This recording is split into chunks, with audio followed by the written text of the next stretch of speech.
El gallinazo, ritual de amor y destino, acompañado de una banda con sonidos festivos.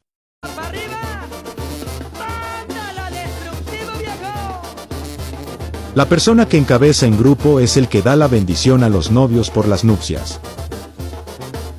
Las damas regando confeti y arroz simboliza alegría, celebración, fertilidad y prosperidad. Derramar bebida se considera símbolo de buena suerte, dicha y prosperidad.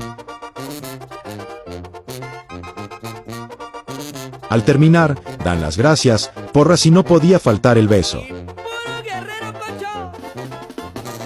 Y no podía faltar la cargada al entrar a la casa, que significa protegerla y simbolizar el compromiso y cuidado del novio en su nueva vida juntos.